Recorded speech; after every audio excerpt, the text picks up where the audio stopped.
प्यारे बच्चों नमस्कार। एक बार फिर से आप सभी का आपके अपने YouTube channel maths with power में बहुत बहुत स्वागत है। कैसे हैं आप सब? उम्मीद है अच्छे होंगे और बोर्ड एग्ज़ाम की तैयारी में लगे होंगे। बच्चों, मिशन को आगे बढ़ाते हुए नए टॉपिक के साथ मैं फिर से हाजिर हुआ हूँ। इस सेशन का टॉपिक होगा इंटीग्रेशन। ये इंटीग्रेशन पार्ट फर्स्ट है। इसमें हम लोग बच्चों 1 और 2 मार्क्स के क्वेश्चन जो प्रीवियस ईयर्स में आ चुके हैं उसको डिस्कस करेंगे। तो आइए स्टार्ट किया जाए। आज के सेशन का पहला क्वेश्चन ये रहा बच्चों आपके सामने। इंटीग्रेशन का क्वेश्चन है। क्वेश्चन बोला है कि integrate sec x upon sec x minus tan x dx equals, यानी कि हमें इसका इंटीग्रेशन बताना है कि क्या होगा। हमारे पास 4 ऑप्शंस गिवन है, तो जरा देखा जाए। मीन्स हमें फाइंड करना है integration sec x upon sec x minus tan x, sec x minus tan x। बच्चों जरा ध्यान से देखिए, यहाँ पे जो हमें ये इंटीग्रांड गिवन है ये डायरेक्ट इंटीग्रेबल फॉर्म का नहीं, ठीक, क्योंकि अपॉन है। तो क्या किया जाए, इसको सबसे पहले हम लोग क्या करें, सिंप्लीफाई करें। यानी कि एक काम करता हूं मैं, यहां पे मैं sec x plus tan x से डिनोमिनेटर को मल्टीप्लाई करता हूं और similarly sec x plus tan x से न्यूमिनेटर को भी मल्टीप्लाई कर देता हूं। ठीक है बच्चों, अब देखिए क्या हो जाएगा। ये हो गया हमारे पास। अब ऊपर हो जाएगा sec square x plus sec x tan x, clear. और नीचे हो जाएगा बच्चों sec square x minus tan square x, clear बच्चों। अब आप एक आइडेंटिटी जानते हैं, कौन सी identity? 1 plus tan square x is equal to sec square x होता है। तो उसी आइडेंटिटी से क्या हो जाएगा, यहाँ पे sec square x minus tan square x की जगह मैं क्या लिख सकता हूँ, 1 लिखा जा सकता है। यानी कि बच्चों ये क्या हो गया, ऊपर हो गया आपके पास sec square x plus sec x into tan x, clear, dx upon 1। ठीक है बच्चों। अब क्या होगा, ये इंटीग्रेशन डिस्ट्रीब्यूट हो गया, यानी इंटीग्रेशन ऑफ ये क्या आ गया हमारे पास, sec square x dx plus integration of sec x tan x dx, clear. अब आपको अच्छी तरह मालूम है, क्या मालूम है कि sec स्क्वायर x का इंटीग्रेशन क्या होता है, इसका इंटीग्रेशन क्या होता है बच्चों, tan x होता है। क्या होता है, tan x। और आपको यह भी मालूम है कि sec x into tan x का इंटीग्रेशन क्या होता है, sec x होता है, क्लियर। तो ये आ गया बच्चों sec x, और ये क्या है, इंडेफिनिट इंटीग्रल है, तो क्या करेंगे, प्लस c ऐड कर देंगे। यानी कि this is the appropriate answer. अगर ऑप्शन की बात की जाए बच्चों, तो आप ऑप्शन नंबर बी को देख सकते हैं। यहां पे हमारे पास tan x plus sec x plus c आया है, यहां पे sec x plus tan x plus c है, यानी option number B is the correct answer of this question. ठीक है, समझ आ गया। सेशन को आगे बढ़ाते हुए अब हम लोग चलते हैं नेक्स्ट क्वेश्चन पे। क्वेश्चन नंबर नेक्स्ट ये रहा बच्चों आपके सामने। ये क्या कहा है, यहां पे थोड़ा सा टाइप करने में मिसप्रिंट हुआ है, यहां पे मॉड है। ठीक है बच्चों, अब जरा ध्यान से देखिए, ये जो क्वेश्चन आया है हमारे सामने ये क्या है, ये डेफिनेट इंटीग्रल का क्वेश्चन है। किसका है, डेफिनेट इंटीग्रल का है। यानी कि फाइनली हमें क्या फाइंड करना है, mod integration of mod x minus 2 upon x minus 2 dx from -1 to, ठीक है। ये डेफिनेट इंटीग्रल का क्वेश्चन है। बच्चों जरा एक कॉन्सेप्ट ध्यान दीजिएगा। हम लोग जानते हैं कि जब हमारे पास मॉड x होता है तो मॉड x को हम लोग फर्दर क्या एक्सप्लेन करते हैं कि when x is greater than equal to 0 then mod x gives x, and when x is less than 0 then mod x gives minus x। जब x की वैल्यू क्या होती है, 0 होती है या 0 से ग्रेटर होती है, तो मॉड x हमें क्या देता है, x देता है। और जब x की वैल्यू 0 से स्मॉलर होती है तो मॉड x क्या देता है, माइनस x देता है ना। सिमिलरली अब हम लोग क्या करेंगे कि इसी तरह हम लोग क्या करेंगे, यहां पे मॉड x माइनस 2 को फर्दर एक्सप्लेन करेंगे। अब यहां पे लिमिटिंग वैल्यू क्या है बच्चों, लिमिटिंग वैल्यू की अगर बात की जाए तो ये -1 से 1 है, ठीक है, -1 से 1, ठीक है। अब -1 से लेकर के 1 तक की वैल्यू को अगर मैं इसमें पुट करता हूं, किसमें, इस मॉडुलस फंक्शन में, तो ये क्या देगा, x की जगह आप जरा ध्यान दीजिएगा कि यहां से लेकर यहां तक की कोई भी रियल वैल्यू आप पुट करेंगे तो इस यहां पे इसकी वैल्यू, यानी पूरे मॉड की वैल्यू की मैं बात नहीं कर रहा हूं, मैं इसकी वैल्यू की बात कर रहा हूं, ये क्या देगा, हमें ये निगेटिव क्वांटिटी देगा। क्यों देगा निगेटिव, क्योंकि x की वैल्यू 2 से स्मॉलर है, ठीक, यानी कि फाइनली इसकी वैल्यू क्या निगेटिव आ रही है, इसीलिए ये मॉडुलस फंक्शन में क्या देगा, अगर मॉडुलस फंक्शन को फर्दर एक्सप्लेन किया जाएगा तो ये क्या आ जाएगा, -x-2। क्लियर। तो बस इसी बेस पे मैं क्या करूंगा, यहां जरा ध्यान दीजिएगा कि ये बहुत ही इजी क्वेश्चन है।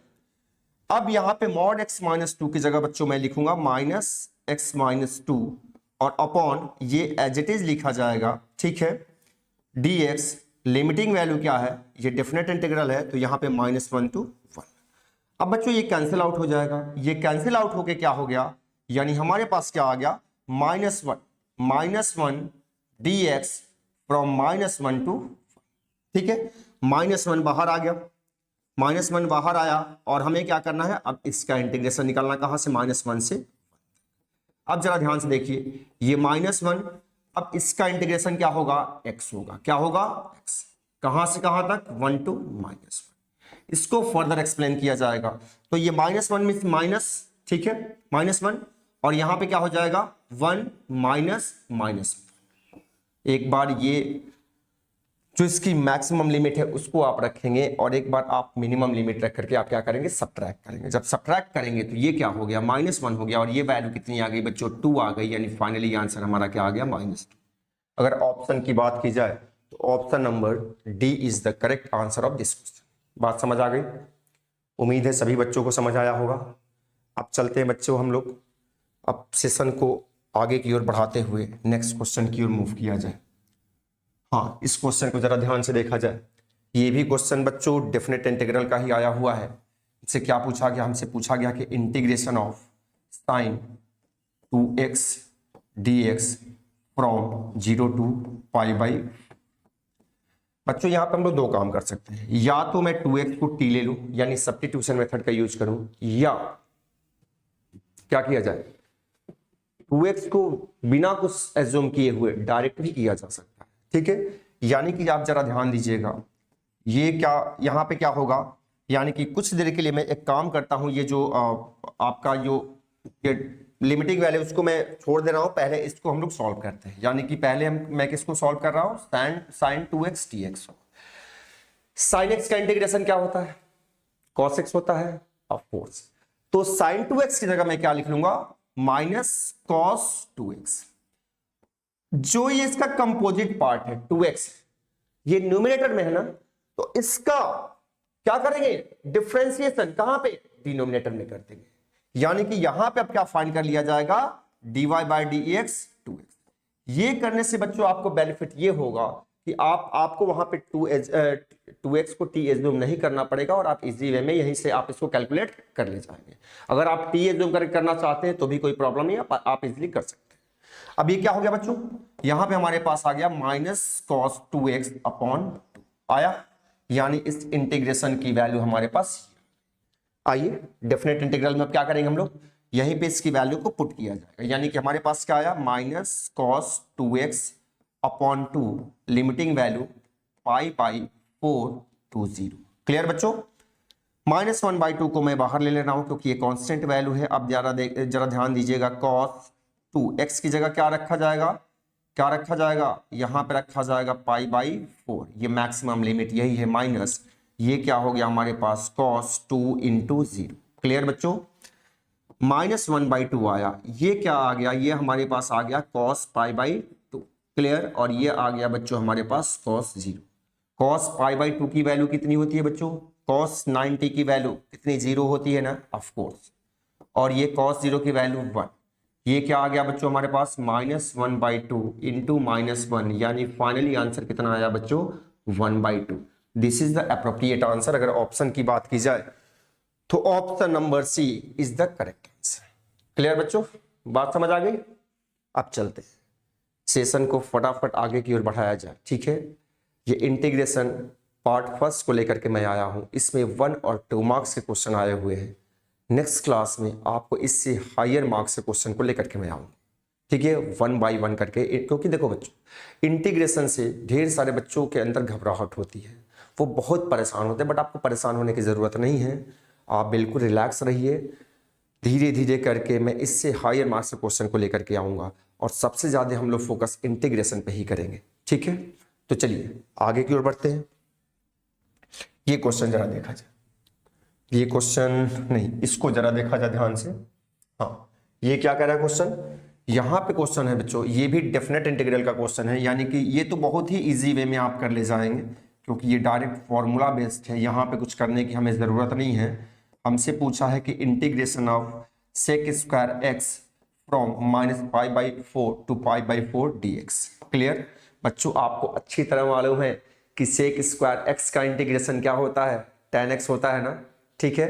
तो बस इसमें तो कुछ करना ही नहीं है, यानी कि ये आ गया बच्चों आपका tan x, क्लियर।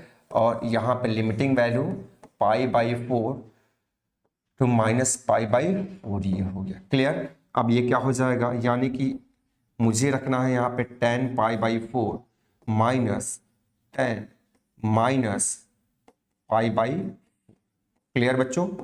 अब जरा एक चीज, एक फॉर्मूले पर जरा फोकस करिएगा, जो कि क्लास 11th का ट्रिग्नोमेट्री का फॉर्मूला है।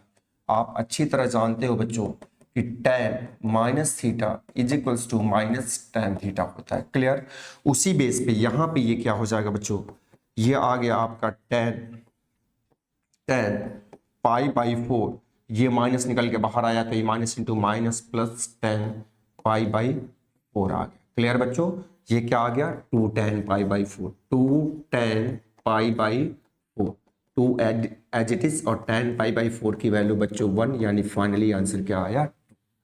ऑप्शन देखा जाए तो option number c is the correct answer of this question. बात समझ आ गई, समझ आया। उम्मीद है सभी बच्चों को इस क्वेश्चन का सॉल्यूशन समझ आ रहा होगा। ये 1 मार्क्स का क्वेश्चन ऑलरेडी बोर्ड एग्जाम में पूछा जा चुका है बच्चों। अब चला जाए नेक्स्ट क्वेश्चन की ओर, सेशन को आगे बढ़ाते हुए अब हम लोग चलते हैं नेक्स्ट क्वेश्चन की ओर। ये देखिए नेक्स्ट क्वेश्चन बच्चों, हाँ इसको जरा ध्यान से देखिएगा। ये क्वेश्चन ऑलरेडी बोर्ड एग्जाम में आया हुआ है और एनसीईआरटी का क्वेश्चन है, ठीक है। तो इसमें क्या, ये इंडेफिनिट इंटीग्रल का क्वेश्चन है। हमसे पूछा है integration of e to the power x 1 plus x upon cos square x into e to the power. क्या करें बच्चों, देख के बिल्कुल नहीं घबराना, बिल्कुल परेशान होने की जरूरत नहीं है, इजी वे में इसका आंसर आ जाएगा, ठीक है। ये वैसे भी एनसीईआरटी का क्वेश्चन है, आपके पास ये 4 ऑप्शन गिवन है, ठीक है। एक काम करते हैं, जरा ध्यान से देखिए, यहां पे आप ध्यान से देखेंगे, इसको थोड़ा सा एनालाइज करेंगे, क्वेश्चन को एनालाइज करना सीखिए बच्चों। अगर आप इसको आप टी लेते हो, इसको अगर आप टी लेते हो तो इसका क्या डिफरेंशिएशन ये न्यूमरेटर वाले पार्ट में है, ठीक। तो बस बिना देर किए हुए इसको लेट किया जाए, यानी कि let x into e to the power x is equals to t, ठीक है। डिफरेंशिएट किया जाए, तो डिफरेंशिएट करेंगे तो यहाँ पे बच्चों हमें प्रोडक्ट रूल लगाना होगा, ठीक है। यानी डिफरेंशिएशन ऑफ फर्स्ट फंक्शन, यानी x का differentiation 1 into e to the power x plus e to the power x का differentiation e to the power x into x, इधर क्या होगा बच्चों dt बाई dx, क्लियर। अब जरा ध्यान से देखिए, ये 1 है, ठीक है। e to the power x आप कॉमन ले लो, आप ले लिए e to the power x common, तो 1 प्लस x आ गया यहाँ पे, और ये क्या आया बच्चों dt बाई dx, क्लियर। यानी कि dx के प्लेस पे मैं क्या लिख सकता हूँ, dx की जगह लिखा जा सकता है dt upon e to the power x into 1 plus x, clear बच्चों। इतनी बात समझ आई आपको, उम्मीद है सबको समझ आ रहा होगा, ठीक है। अब आगे बढ़िए, अब जरा ध्यान से देखिए, ये जो आपका इंटीग्रेशन था, ये इंटीग्रेशन, ये इसको आप एज इट इज रहने दीजिए 1 प्लस x, क्लियर। नीचे ये cos स्क्वायर, इसको हमने t एज्यूम कर लिया है, तो ये क्या आ गया बच्चों cos स्क्वायर t, और dx की जगह मैं क्या लिख सकता हूं, जरा ध्यान से देखिएगा। यहाँ पे dx की जगह लिखा जा सकता है, dx की जगह ध्यान से देख लीजिए क्या लिख सकते हैं, मैं क्या लिख सकता हूं dt upon e to the power x into 1 plus x लिखा जा सकता है, ठीक है। इससे ये कैंसिल आउट हो गया बच्चों, यानी कि हमारे पास क्या लेफ्ट हो गया, ये integration 1 upon cos square t d T. Clear, 1 upon cos square T क्या होगा, सेक स्क्वायर टी होगा क्या, ऑफ कोर्स होगा बच्चों। यानी कि ये क्या आ गया हमारे पास, integration of sec square t d t. और आप अच्छी तरह जानते हो बच्चों कि सेक स्क्वायर थीटा का इंटीग्रेशन टेन थीटा होता है। सिमिलरली सेक स्क्वायर टी का इंटीग्रेशन क्या हो जाएगा, टेन टी हो जाएगा। यानी कि बच्चों फाइनली क्या आ गया हमारे पास, टेन टी, और ये इंडेफिनिट इंटीग्रल है तो प्लस सी। क्लियर, अब टी हमने क्या एज्यूम करा था, टी हम लोगों ने, आप जरा ध्यान से देखिए कि टी को हमने ये एज्यूम करा था। तो फाइनली बच्चों क्या आ गया हमारे पास, x into e to the power x plus c. This is the appropriate answer. यानी अगर ऑप्शन की बात की जाए बच्चों तो कौन सा ऑप्शन करेक्ट हुआ, ये option number first is the correct answer of this question. बात समझ आ गई, ठीक है। तो चला जाए आगे की ओर मूव किया जाए। क्वेश्चन नंबर नेक्स्ट, ये रहा क्वेश्चन नंबर नेक्स्ट बच्चों। यस, इस क्वेश्चन को जरा ध्यान से देखिएगा। इस क्वेश्चन में बिल्कुल दम नहीं है, बिल्कुल घबराने की कोई बात नहीं है। अब आपको क्वेश्चन देख करके शायद अंदाजा लग गया होगा कि हमें करना क्या है। लगा कि नहीं लगा, सोचिए जरा। इस क्वेश्चन को गौर से देखिए, फिर एनालाइज करिए, फिर हम लोग आगे की ओर बढ़ेंगे, ठीक है। आपको याद होगा, आपको एक इंटीग्रेशन में एक फॉर्मूला मिला होगा। कौन सा फॉर्मूला था वो, याद आ रहा है? ध्यान से देखिए, वो फॉर्मूला ये था बच्चों कि अगर हमारे पास कोई ऐसा इंटीग्रेंट आ जाए जो इस फॉर्मेट का हो, e to the power x f x plus f dash x के फॉर्मेट का अगर होता है तो इसका इंटीग्रेशन क्या होता है बच्चों, इसका इंटीग्रेशन होता है, क्या होता है बताइए जरा, इसका इंटीग्रेशन क्या होता है, जरा ध्यान से देख के बताइए। आपको मैं थोड़ी देर के लिए टाइम देता हूं, क्या होता है, याद आ रहा है? ये इसका इंटीग्रेशन होता है बच्चों e to the power x f x plus c. याद करिए, ये आपने पढ़ा होगा, ठीक। तो जरा क्वेश्चन को ध्यान से देखिए, क्या ये जो हमारे पास इंटीग्रेंट गिवन है वो क्या उसी फॉर्मेट का है? ऑफ कोर्स, ये इंटीग्रेशन का सिंबल, ये e to the power x, और जरा ध्यान से देखिए, इस लॉग अंडर रूट x का ही डिफरेंशिएशन 1/2x। बात समझ आई बच्चों? log 1/x का ही डिफरेंशिएशन क्या है, 1/2x। क्लियर? सही है कि कुछ मिसप्रिंट हुआ है, एक सेकंड थोड़ा मुझे चेक कर लेने दीजिए। यहां पर कुछ मिसप्रिंट तो नहीं है, एक सेकंड बच्चों थोड़ा सा हमें चेक कर लेने दीजिए कि क्वेश्चन में कहीं कुछ मिसप्रिंट तो नहीं है, बस थोड़ा सा वेट कर लीजिए।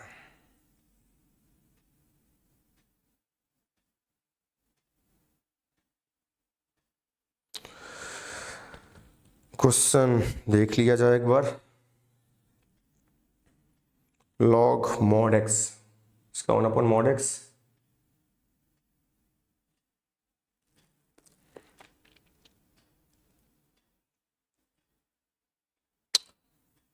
क्वेश्चन ये बच्चों सही है।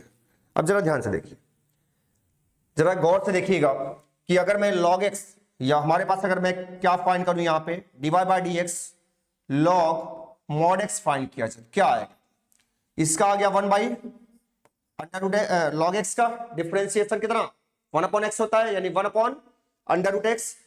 और √x का डिफरेंशिएशन कितना होता है, √x के डिफरेंशिएशन की बात की जाए तो क्या हो जाएगा, ये √x, यानी ये हो जाएगा बच्चों हमारा, ये सपोज कर लीजिए यहाँ पे चेन रूल आप अगर आप लगाते हैं तो ये x raise to the power कितना आ गया, 1/2 आया, ठीक है। तो ये 1/√x और ये क्या आ गया 1/2 और x raise to the power -1/2। Clear बच्चों? तो ये 1/√x और ये क्या आ जाएगा, इसको आप नीचे लेके जाओगे तो 1/2 √x आया कि नहीं आया, ये मल्टीप्लाई होके 1/2x आया कि नहीं आया, जरा बताइएगा। अब आपको क्लियर हुआ कि यहां पे इस फंक्शन का अगर मैं इसको क्या ले रहा हूं, fx ले रहा हूं, तो इसका डेरिवेटिव यानी f' x हमारे पास ये है। यानी फाइनली ये जो हमारा इंटीग्रांट है वो इस फॉर्मेट का है। जब इस फॉर्मेट का है तो हमें कुछ यहां पे लेट करने की जरूरत ही नहीं, यानी फाइनली जो हमारा ये इंटीग्रांट है वो कुछ इस फॉर्मेट का आ गया है। तो जब ये इस फॉर्मेट का आ गया तो हमें अब कुछ सोचना ही नहीं है, इसकी जो वैल्यू आएगी वो क्या आएगी, e to the power x into f x plus क्या आ जाएगा, c आ जाएगा। क्लियर? तो इसी बेस पे क्या होगा यहां पे कि हमें बिना लेट किए हमें इसका आंसर बताना है, यानी हमें फाइनली हमें इसका आंसर बताना है कि यानी integration e to the power x into log under root x plus 1/2x dx। तो इसका आंसर क्या आ गया बच्चों, क्या आया, e to the power x log under root x plus c। बात समझ आई कि नहीं आई? ठीक है, मुझे उम्मीद है समझ आ गया होगा। अब चलते हम लोग आगे की ओर, सेशन को आगे बढ़ाते हुए नेक्स्ट क्वेश्चन की ओर मूव किया जाए। ये क्वेश्चन देखिए, अब ये क्या आ गया, यहां पे e to the power 2 log x आ गया। घबराने की जरूरत नहीं है, आपको देख के थोड़ी सी घबराहट हो रही होगी, बट आपको कुछ भी घबराने की जरूरत बच्चों नहीं है। आप एक फॉर्मूले को याद करिए। एक फॉर्मूला होता है कि e to the power log x, इसकी वैल्यू क्या होती है बच्चों, x होती है। ये लॉगरिथम का एक फॉर्मूला होता है, क्योंकि क्या यहां पे भी ये बेस क्या है, ये e, बेस क्या है e, ठीक है, बेस क्या होता है यहाँ पे e होता है। तो इस फॉर्मूले को आप याद करिए, ठीक है। और इसके साथ ही साथ एक फॉर्मूला लॉग का आप और याद करिए कि आपको याद होगा कि log x raise to the power m, इसको क्या लिखा जाता है, m into log x। Clear? तो जरा ध्यान से देखा जाए इस क्वेश्चन को, यहां पे क्या लिखा हुआ है, इन्हीं दोनों फॉर्मूलों के बेस पे हम क्या लिखेंगे यहां पे, integration of e to the power 2 log x dx। ठीक है, इसको जरा सिंप्लीफाई करूंगा इस फॉर्मूले के बेस पे, तो बच्चों क्या लिखा जाएगा, e टू द पावर, ये लिखा गया log x स्क्वायर। बच्चों यहां पे बेस क्या है, यहां पे बेस ऑलरेडी e है, ठीक है। अब क्या होगा, अब इस फॉर्मूले का अगर मैं यूज करूंगा तो ये सिंप्लीफाई होके बच्चों क्या आ जाएगा, integration of x square dx। आया कि नहीं आया बताइएगा, integration of x square dx आया या नहीं आया, आ गया। अब एक्स स्क्वायर dx आ गया, इसका इंटीग्रेशन क्या होगा बच्चों, x to the power n वाले फॉर्मूले से क्या हो जाएगा, ये x क्यूब हो गया, x cube upon 3 plus c। This is the appropriate answer. ठीक है, समझ आ गया? अब चला जाए, अब चलता हूं मैं नेक्स्ट क्वेश्चन की ओर। नेक्स्ट क्वेश्चन ये रहा बच्चों आपके सामने, बिल्कुल ये सेम क्वेश्चन वही आ गया। कौन सा, अभी जो क्वेश्चन नंबर 7 को हम लोगों ने डिस्कस किया था, सेम क्वेश्चन वही आया हुआ है बच्चों। यानी कि क्वेश्चन क्या है, यहां पे क्वेश्चन गिवन है कि integration of e to the power x, ये गिवन है x log x plus 1 upon ये क्या आया, x dx। जरा ध्यान से देखिए, इसको जरा सिंप्लीफाई कर लिया जाए, e to the power x as it is. यहां पे बच्चों डिनोमिनेटर को क्या करूं मैं, डिस्ट्रीब्यूट कर दूं दोनों के साथ, ठीक है, 1/x और ये dx आ गया। क्लियर? अब जरा ध्यान से देखिए, ये क्या आया, e to the power x, यहां x से x कैंसिल आउट हो गया बच्चों, और ये log x plus 1/x dx। अब जरा ध्यान से देख के ये बताइए आप मुझे कि क्या ये हमारा जो इंटीग्रेशन आया है वो इस फॉर्मेट का आया है क्या, इस फॉर्मेट का आया है या नहीं आया है, जरा बताइएगा। आया है ना? तो जब इस फॉर्मेट का आया है, इसका इंटीग्रेशन क्या होगा बच्चों, e to the power x f x plus c होगा या नहीं होगा। बस log x का डेरिवेटिव क्या होता है, 1/x होता है। यानी कि फाइनली इसके अगर आंसर की बात की जाए बच्चों, तो e to the power x और ये क्या आ गया, log x plus c. This is the appropriate answer of this question. बात समझ आ गई? क्लियर हुआ? समझ आया बच्चों? उम्मीद है सभी बच्चों को क्वेश्चन का सॉल्यूशन इजी वे में समझ में आया होगा। ठीक है, अब चलता हूं मैं क्वेश्चन नंबर नेक्स्ट की। क्वेश्चन नंबर नेक्स्ट ये रहा बच्चों आपके सामने, ये इंडेफिनेट इंटीग्रल का क्वेश्चन है। यहां पे क्या बोला गया है कि integration of 1/x log x dx। ठीक है, एक काम कर लेता हूं बच्चों, यहां पे log x को मैं t एज्यूम कर ले रहा हूं। ये जो log x गिवन है इसको मैंने मान लिया, इसको मैं क्या एज्यूम कर लिया, let log x is equal to t। Differentiating both side, ये क्या आएगा, 1/x आएगा, ये क्या आएगा बच्चों, dt/dx आएगा। यहां से dx की जगह क्या लिखा जा सकता है, x इंटू dt लिखा जा सकता है, ऑफकोर्स लिखा जा सकता है। अब जरा आगे अब ये क्या हो गया, यानी integration of 1 upon x, log x की जगह क्या लिखूंगा, टी लिखूंगा, dx की जगह क्या लिखा जाएगा, x इंटू डी टी लिखा जाएगा। क्लियर, x से x कैंसिल आउट हो गया बच्चों, ये क्या आ गया 1/t, 1/t, यानी कि अब क्या होगा, यहां पे क्या लिखा जा सकता है, 1/t की अगर बात की जाए, ठीक है, तो क्या होगा 1/t आ गया, ये डायरेक्ट फॉर्मूला बेस्ड आ गया 1/t dt, ठीक है। इसका डिफरेंशिएशन क्या होगा बच्चों, log mod t प्लस सी। फाइनली आपने t किसको एज्यूम किया था, log x, किसको एज्यूम किया था, log x।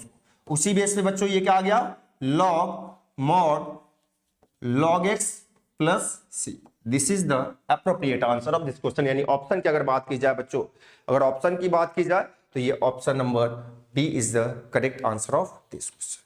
ठीक है बच्चों, समझ आया। तो बस अब आज के सेशन में इतना ही। नेक्स्ट सेशन में फिर एक छोटे सेशन के साथ मैं फिर से हाजिर होऊंगा इंटीग्रेशन के नेक्स्ट पार्ट के साथ। तब तक के लिए आप सभी को बहुत बहुत धन्यवाद।